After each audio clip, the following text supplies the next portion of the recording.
Now, Braun Strowman has since challenged Roman Reigns for the Universal title tomorrow night on Raw. He has called his shot. He has threatened to cash in Money in the Bank because all monsters issue their challenges on Twitter, I guess. But this is what he said. He said, "I don't need to surprise you to cash in Money in the Bank. I promise to do it face to face. Face me in the middle of your yard on Raw. And if you're really a man, you will come alone." The AT&T Center in San Antonio, which is hosting the Hell in a Cell pay-per-view next month, has spoiled some of the matches for that show on their website, including the main event, which is listed as Roman Reigns defending his Universal Championship against Braun Strowman. So, I would think that the new GM here, Baron Corbin, probably nixes the match tomorrow night before it has a chance to happen, before the bell rings. And they end up saving, and for what reason? Because he's a heel, I don't know. But he probably has something to do with the match not happening, and they end up saving it for the pay-per-view, would be my guess as to what happens. The website also, by the way, is advertising Ronda Rousey against Alexa Bliss, again, for the Raw Women's title. Seth Rollins and Dean Ambrose against Dolph Ziggler and Drew McIntyre. So hopefully that puts to bed this notion of the Shield suddenly being heels. And Jeff Hardy against Randy Orton is also being advertised. WWE's already announced Daniel Bryan and Brie Bella against Miz and Maurice, which I'll talk about in a second. And AJ Styles against Samoa Joe for the WWE Championship is confirmed, although it is not listed as a Hell in a Cell match, which is a big mistake because of all the matches on that card. If there's going to be a Hell in a Cell match, I guess it may end up being Roman and Braun, but it should also be AJ and Joe. That's the sort of rivalry I think that Hell in a Cell really was created for.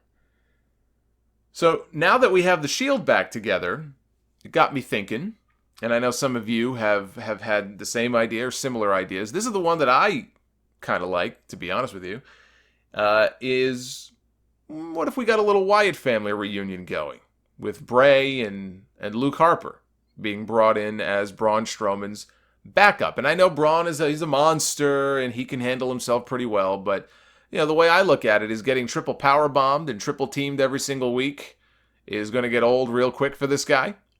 And so he's got to he's going to have to at some point have to just bring in somebody to sort of back him up here.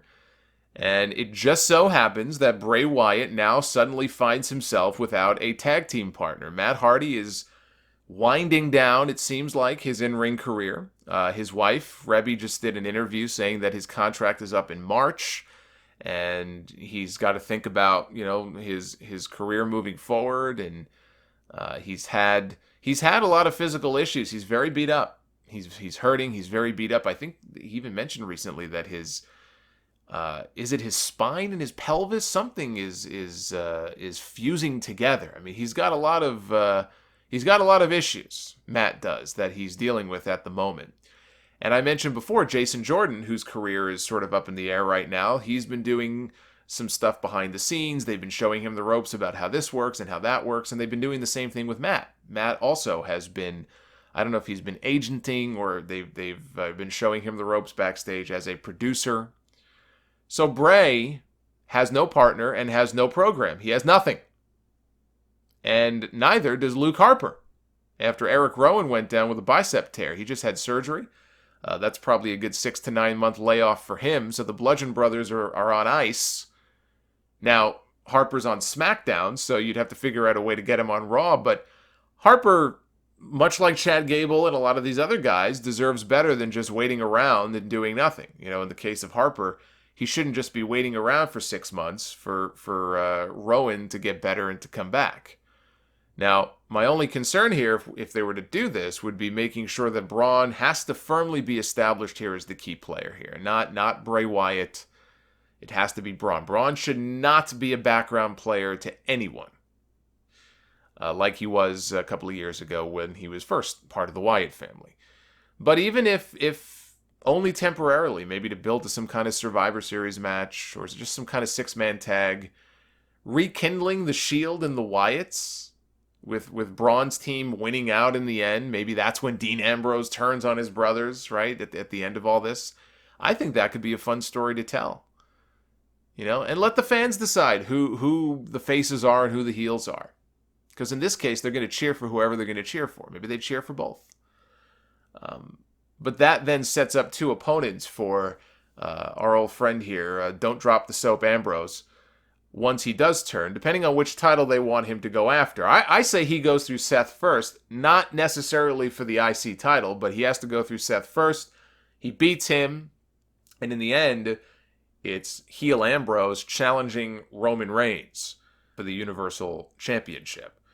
But I think the Wyatts and the Shield, even if just temporarily rekindling that feud again and having some six-mans, and that way Braun at least has somebody backing him up, because like I said, 3-on-1 can only last for so long.